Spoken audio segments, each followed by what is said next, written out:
প্রিয় বন্ধুরা, আপনারা কি কখনো ভেবেছেন শবে বরাতের রাত এত গুরুত্বপূর্ণ কেন? এটি সেই বরকতময় সময় যখন আল্লাহ তাআলার রহমত, ক্ষমা ও নেয়ামত বিশেষভাবে নাজিল হয় এবং বান্দাদের জন্য তওবা ও মাগফিরাতের পথ সহজ করে দেওয়া হয়। এই পবিত্র রাতে নবী করিম সাল্লাল্লাহু আলাইহি ওয়াসাল্লাম এবং উম্মুল মুমিনিন হযরত আয়েশা রাদিয়াল্লাহু আনহার সাথে এমন কিছু স্মরণীয় ও হৃদয়গ্রাহী ঘটনা ঘটেছিল যা আজও আমাদের ভাবতে এবং জীবনকে সুন্দর করে গড়ে তুলতে অনুপ্রাণিত করে। এই ঘটনাগুলো সাধারণ ছিল না, এতে এমন গভীর হিকমত লুকিয়ে আছে যা জানলে প্রতিটি হৃদয়ে প্রভাব পড়ে এবং মানুষ আমলের দিকে এগিয়ে যায়। বনু মুস্তালিক অভিযান। এই ঘটনাটি পবিত্র শাবান মাসের সাথে সম্পর্কিত। প্রায় ৫ম হিজরিতে যখন নবী করিম সাল্লাল্লাহু আলাইহি ওয়াসাল্লাম গাজওয়ায়ে বনু মুস্তালিকের জন্য রওনা হওয়ার সিদ্ধান্ত নিলেন। তার মোবারক অভ্যাস ছিল যে যখনই সফরের ইচ্ছা হতো তখন উম্মাহাতুল মুমিনিনের মধ্যে লটারি করে সিদ্ধান্ত নেওয়া হতো কে তার সাথে যাবেন। সকল উম্মাহাতুল মুমিনিনের নাম অন্তর্ভুক্ত করা হতো এবং যার নাম উঠত তিনি সেই সফরে নবী করিম সাল্লাল্লাহু আলাইহি ওয়াসাল্লামের সঙ্গী হতেন। এই মুবারক সফরে লটারিতে উম্মুল মুমিনিন হযরত আয়েশা রাদিয়াল্লাহু আনহার নাম উঠে আসে, তাই তিনি এই গুরুত্বপূর্ণ অভিযানে নবী করিম সাল্লাল্লাহু আলাইহি ওয়াসাল্লামের সাথে অংশগ্রহণ করেন। হারানো হার এবং তায়াম্মুনের আয়াত নাজিল। যখন এই মোবারক সফর শেষ হল এবং কাফেলা মাদিনা মুনাওয়ারার দিকে ফিরে আসছিল, তখন পথিমধ্যে একটি অত্যন্ত গুরুত্বপূর্ণ ঘটনা ঘটে। গাজওয়ায়ে বনু মুস্তালিকের সময় উম্মুল মুমিনিন হযরত আয়েশা রাদিয়াল্লাহু আনহার হার দুবার হারিয়ে যায়। প্রথমবার হার হারিয়ে যাওয়ায় পুরো সেনাবাহিনী সেখানেই থামে। এরই মধ্যে ফজরের নামাজের সময় এসে গেল, কিন্তু সেই জায়গায় না ছিল পানি, না ছিল কোনো ঝর্ণা বা নদী। এ কারণে সাহাবীদের পানির তীব্র সংকটে পড়তে হল। এখান থেকেই শুরু হয় সেই মোবারক ঘটনার যা রহমত, হিকমত ও আল্লাহ তাআলার বিশেষ অনুগ্রহে পরিপূর্ণ। পরিস্থিতি কঠিন হয়ে উঠলে এবং মানুষের মধ্যে অস্থিরতা বাড়লে হযরত আবু বকর সিদ্দিক রাদিয়াল্লাহু আনহু তার মেয়েকে নাসিহাত করলেন। সেই সময় নবী করিম সাল্লাল্লাহু আলাইহি ওয়াসাল্লাম উম্মুল মুমিনিন হযরত আয়েশা রাদিয়াল্লাহু আনহার কোলে মাথা রেখে বিশ্রাম নিচ্ছিলেন। হযরত আবু বকর সিদ্দিক রাদিয়াল্লাহু আনহু বললেন, তুমি নবী করিম সাল্লাল্লাহু আলাইহি ওয়াসাল্লাম এবং সবাইকে কষ্টে ফেলেছ। না কারো কাছে পানি আছে, না কাছে কোনো ঝর্ণা। এই বলে তিনি তার মেয়ের পিঠে হালকা থাপ্পড় দিয়ে বললেন, বেটি, তুমি প্রতিটি দুটো সফরেই কোনো না কোনো সমস্যার কারণ হয়ে দাঁড়াও। মানুষের কাছে এখন এক ফোঁটা পানিও নেই। হযরত আয়েশা রাদিয়াল্লাহু আনহা নিজেই বর্ণনা করেন যে সেই সময় তিনি নিজের শরীর নাড়াননি, কারণ নবী করিম সাল্লাল্লাহু আলাইহি ওয়াসাল্লাম তার ওপর ভর দিয়ে বিশ্রাম নিচ্ছিলেন। নবী করিম সাল্লাল্লাহু আলাইহি ওয়াসাল্লাম ঘুমালে কেউ তাকে জাগাত না, কারণ কেউ জানত না যে সেই মুহূর্তেই ওহী নাজির হতে পারে এবং সেই অবস্থায় কোনো ইলাহি হুকুম আসতে পারে। অবশেষে নামাজের সময় হলে নবী করিম সাল্লাল্লাহু আলাইহি ওয়াসাল্লাম নিজেই জেগে উঠলেন। তিনি ওযুর জন্য পানি চাইলে সাহাবীরা আরজ করলেন, ইয়া রাসূলাল্লাহ, এখানে পানি নেই। সেই মুহূর্তেই আল্লাহ তাআলা সূরা আন-নিসায় তায়াম্মুমের আয়াত নাজিল করলেন, অর্থাৎ যখন পানি না পাওয়া যায় বা ব্যবহার সম্ভব না হয় তখন পবিত্র মাটি দিয়ে মুখ ও হাতে মাসেহ করে পবিত্রতা অর্জন করা যাবে।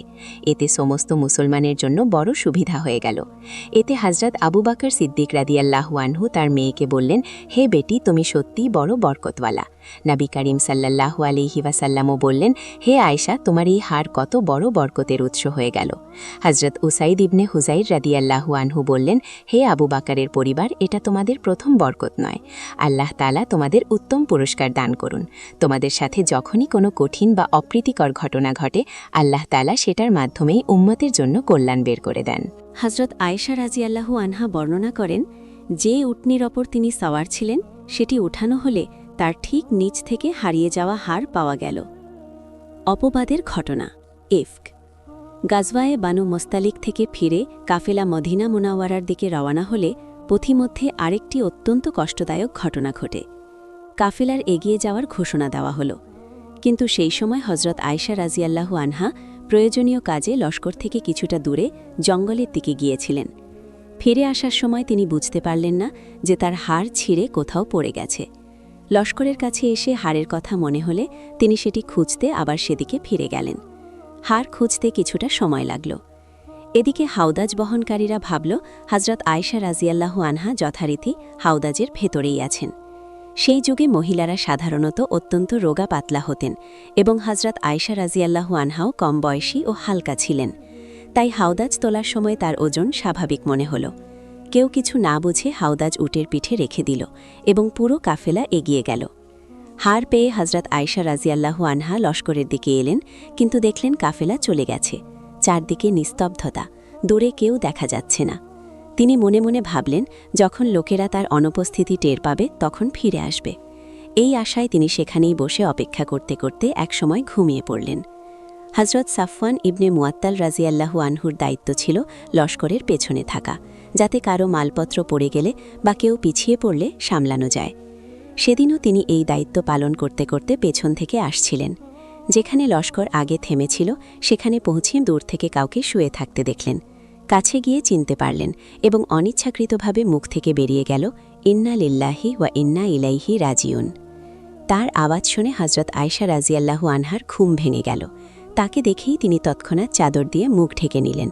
এই অবস্থা দেখে হজরত সাফওয়ান অবাক হলেন, কিন্তু একটি শব্দ মুখ থেকে বের করলেন না। হজরত আয়েশা রাজিয়াল্লাহু আনহাও তার সাথে কোনো কথা বললেন না। তিনি উটনি কাছে এনে শুধু বললেন, আম্মি, সাওয়ার হয়ে যান। তিনি সাওয়ার হলে হজরত সাফওয়ান রাজিয়াল্লাহু আনহু উটের লাগাম ধরে এগিয়ে চললেন। চলতে চলতে তারা মোরাইসিয়া নামক স্থানে থামা কাফেলার কাছে পৌঁছলেন। সেখানে পৌঁছাতেই মুনাফিকদের সর্দার আবদুল্লাহ ইবনে উবাই সুযোগ পেয়ে বলে উঠল, এই মহিলাকে যাকে সাফওয়ান নিয়ে এসেছে।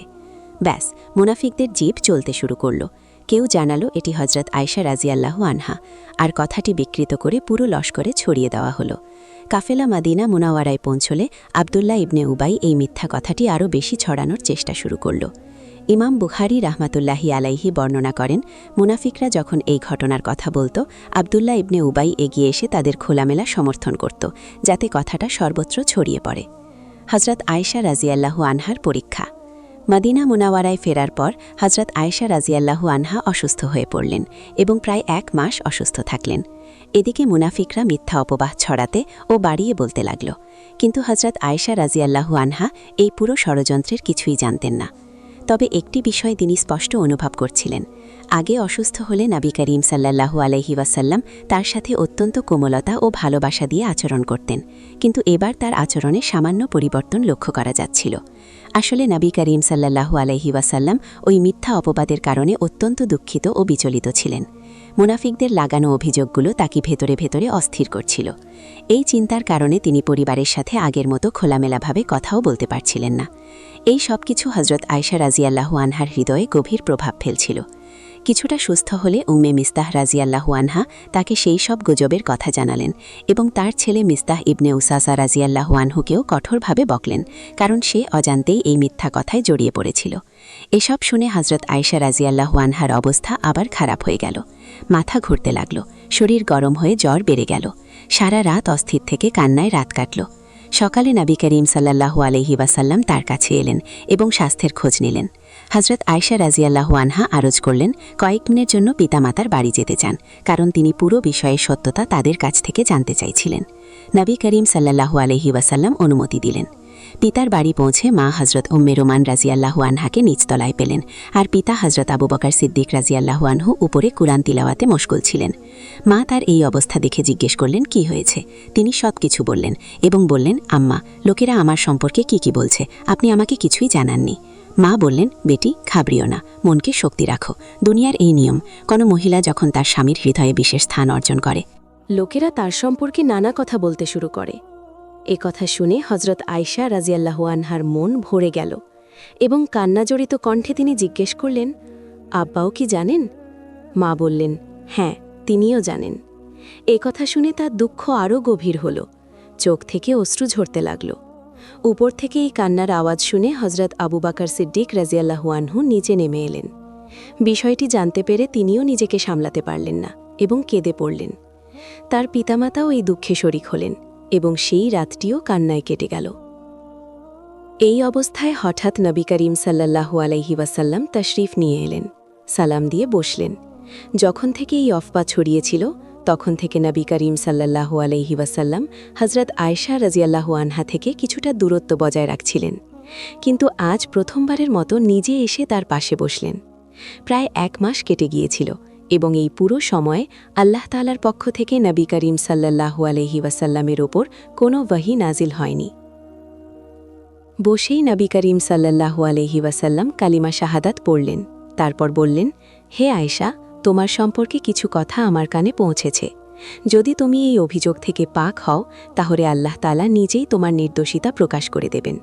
আর যদি তোমার কোনো ভুল হয়ে থাকে, তাহলে আল্লাহর কাছে ক্ষমা চাও এবং তওবা করো। কারণ যখন কোনো বান্দা নিজের ভুল স্বীকার করে তওবা করে, আল্লাহ তাআলা তার তওবা কবুল করেন। কথা শুনে হযরত আয়েশা রাদিয়াল্লাহু আনহার চোখের পানি থামার নাম নিচ্ছিল না। তিনি পিতামাতাকে জবাব দিতে বললেন।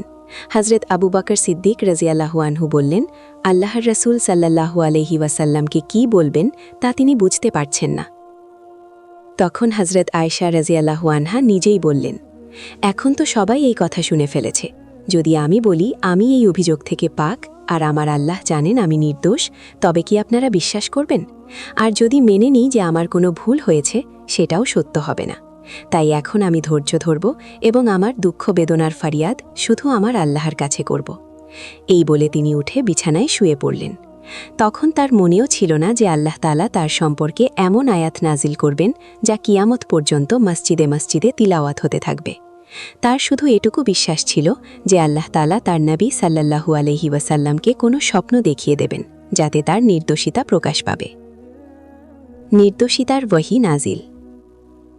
হঠাৎ নবী করিম সাল্লাল্লাহু আলাইহি ওয়াসাল্লামের ওপর ওয়াহী নাজিলের অবস্থা প্রকাশ পেতে শুরু করল। তার মোবারক শরীরে পরিবর্তনের লক্ষণ স্পষ্ট দেখা যাচ্ছিল। হযরত আবু বকর সিদ্দিক রাদিয়াল্লাহু আনহু তাৎক্ষণিকভাবে নবী করিম সাল্লাল্লাহু আলাইহি ওয়াসাল্লামের শরীরে কাপড় দিয়ে ঢেকে দিলেন এবং মোবারক মাথার নিচে বালিশ রাখলেন। হযরত আয়েশা রাদিয়াল্লাহু আনহা বর্ণনা করেন যে ওয়াহীর চিহ্ন দেখে তার মোটেই ঘাবড়ানো হয়নি, কারণ তার হৃদয়ে পূর্ণ বিশ্বাস ছিল যে তিনি নির্দোষ। তবে তার পিতামাতার ওপর সেই মুহূর্তে তীব্র উদ্বেগ ছেয়ে গিয়েছিল। অবশেষে ওয়াহী সম্পন্ন হল। নবী করিম সাল্লাল্লাহু আলাইহি ওয়াসাল্লামের মুবারক চেহারায় হাসি ফুটে উঠল এবং তার কপালে ঘামের চকচকে বিন্দু মুক্তোর মতো ঝিলমিল করছিল। সর্বপ্রথম যে বাক্যটি নবী করিম সাল্লাল্লাহু আলাইহি ওয়াসাল্লাম বললেন তা ছিল, হে আয়েশা, আল্লাহ তাআলা তোমাকে পাক ও নির্দোষ ঘোষণা করেছেন। এবং এভাবে নবী করিম সাল্লাল্লাহু আলাইহি ওয়াসাল্লাম হযরত আয়েশা রাদিয়াল্লাহু আনহার নির্দোষিতার আনুষ্ঠানিক ঘোষণা দিলেন। সূরা আন-নূরের আয়াত 11 থেকে 20। এই উপলক্ষে সূরা আন-নূরের আয়াত নাজিল হল, যার মর্মার্থ এই, যারা এই বড় অপবাদ রচনা করেছে তারা তোমাদের মধ্যেরই একটি ছোট্ট দল। এই ঘটনাকে তোমাদের জন্য ক্ষতিকর মনে করো না, বরং এটা তোমাদের জন্য কল্যাণের কারণ। প্রতিটি মানুষ যতটুকু বলেছে তার জন্য সে ততটুকু দায়ী হবে। যখন তোমরা এই কথা শুনেছিলে, তখন কেন মুমিন পুরুষ ও মুমিন মহিলারা নিজেদের সম্পর্কে ভালো ধারণা করল না এবং সঙ্গে সঙ্গে বলে দিল না যে এটা স্পষ্ট মিথ্যা? অভিযোগকারীদের উচিত ছিল তাদের দাবির পক্ষে 4 জন সাক্ষী উপস্থাপন করা। যখন তারা 4 জন সাক্ষী আনতে পারল না, তখন আল্লাহর দৃষ্টিতে তারাই মিথ্যাবাদী। আল্লাহ তাআলা সতর্ক করেছেন, দুনিয়া ও আখিরাতে তোমাদের প্রতি তার অনুগ্রহ ও রহমত না থাকলে তোমরা যে বিষয়ে জড়িয়ে পড়েছিলে তার জন্য তোমাদের কঠিন শাস্তি দেওয়া হতো। তোমরা এই মিথ্যাকে জীব থেকে জীবে ছড়িয়ে দিয়েছ এবং এমন কথা বলেছ যার কোনো জ্ঞান তোমাদের ছিল না। তোমরা একে তুচ্ছ মনে করেছিলে, অথচ আল্লাহর কাছে এটা অত্যন্ত বড় পাপ। যারা মুমিনদের মধ্যে অশ্লীলতা ও অসদাচরণ ছড়িয়ে দিতে চায়, তাদের জন্য দুনিয়া ও আখিরাত উভয় স্থানে যন্ত্রণাদায়ক শাস্তি রয়েছে। আল্লাহর অনুগ্রহ, রহমত ও করুণা না থাকলে তোমরাও তার কঠিন পাকড় থেকে রক্ষা পেতে না। নিশ্চয়ই আল্লাহ অত্যন্ত ক্ষমাশীল ও পরম দয়ালু। ক্ষমার শিক্ষা, সূরা আন-নূর আয়াত 22। অপবাদ ছড়ানোর সাথে জড়িতদের মধ্যে মিস্তাহ ইবনে উসাসা রাদিয়াল্লাহু আনহুও ছিলেন, যাকে হযরত আবু বকর সিদ্দিক রাদিয়াল্লাহু আনহু আর্থিকভাবে সহায়তা করতেন এবং যাকে তিনি নিজের তত্ত্বাবধানে লালন পালন করেছিলেন। আল্লাহ তাআলা হযরত আয়েশা রাদিয়াল্লাহু আনহার নির্দোষিতা প্রকাশ করার পর হযরত আবু বকর সিদ্দিক রাদিয়াল্লাহু আনহু অসন্তোষ প্রকাশ করে বললেন, আল্লাহর কসম, এখন থেকে আমি তোমার জন্য খরচ করব না এবং আগের মতো ভালোবাসা ও স্নেহ দেখাব না। তখন আল্লাহ তাআলা সূরা আন-নূরের 22 নম্বর আয়াত নাজিল করলেন, তোমাদের মধ্যে যারা মর্যাদায় উঁচু এবং যাদের আল্লাহ দুনিয়ায় নেয়ামত দান করেছেন, তারা যেন তাদের নিকট আত্মীয়, দরিদ্র এবং আল্লাহর পথে হিজরতকারীদের সাহায্য করা বন্ধ না করে, বরং তারা যেন তাদের ক্ষমা করে এবং উপেক্ষা করে। তোমরা কি এটা পছন্দ করো না যে আল্লাহ তোমাদের ক্ষমা করুন? নিশ্চয়ই আল্লাহ অত্যন্ত ক্ষমাশীল ও পরম দয়ালু। এই আয়াত নাজিলের পর নবী করিম সাল্লাল্লাহু আলাইহি ওয়াসাল্লাম হযরত আবু বকর সিদ্দিক রাদিয়াল্লাহু আনহুকে জিজ্ঞেস করলেন, তুমি কি পছন্দ করো না যে আল্লাহ তোমাকে ক্ষমা করুন? তিনি বললেন, আল্লাহর কসম, অবশ্যই চাই। এরপর তিনি মিস্তাহের কাছে গেলেন এবং যে আর্থিক সাহায্য বন্ধ করেছিলেন তা আবার শুরু করলেন, শুধু পূর্বের মতো নয় বরং আগের চেয়ে বেশি। তারপর বললেন, আল্লাহর কসম, আমি কখনো মিস্তাহের খরচ বন্ধ করব না। মিস্তাহ ইবনে উসাসা রাদিয়াল্লাহু আনহু তার কসমের কাফফারা আদায় করলেন। এইভাবে আল্লাহ তাআলা সেই রাতে পুরো উম্মতের জন্য তার রহমত ও হিকমতের দরজা খুলে দিলেন। স্বপ্নের দোয়া। এই আয়াতগুলো নাজিলের আগে হযরত আয়েশা রাদিয়াল্লাহু আনহা একটি স্বপ্ন দেখেছিলেন। স্বপ্নে একজন যুবক তার কাছে এসে জিজ্ঞেস করল, আপনি এত উদাস কেন? তিনি বললেন, লোকজনের কথাগুলো মনে অনেক কষ্ট দিয়েছে।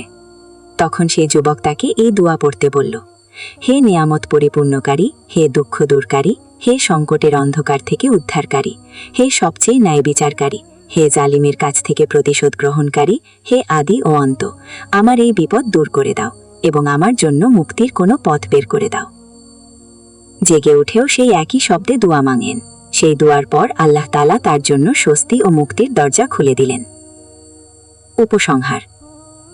এই ঘটনা আমাদের শেখায় যে কঠিনের পরে অবশ্যই স্বস্তি আসে। শবে বারাত আমাদের মনে করিয়ে দেয় যে আমরা যেন আল্লাহ তাআলার কাছে গুনাহের মাফ চাই, সত্যিকারের তওবা করি এবং সবার জন্য কল্যাণ কামনা করি। আসুন আমরা সবাই মিলে এই মুবারক রাতে দোয়া করি এবং জীবনকে আরও সুন্দর করে গড়ার চেষ্টা করি। আল্লাহ তাআলা আমাদের সবাইকে এই রাতের বরকত নাসিব করুন। আমিন। প্রিয় বন্ধুরা, যদি এই ভিডিওটি ভালো লেগে থাকে তাহলে লাইক করুন, বন্ধু ও আত্মীয়দের সাথে শেয়ার করুন এবং আমাদের চ্যানেলটি সাবস্ক্রাইব করতে ভুলবেন না। ইনশাআল্লাহ আমরা আবার দেখা করব নতুন একটি ভিডিওতে। ততক্ষণের জন্য আল্লাহ হাফেজ।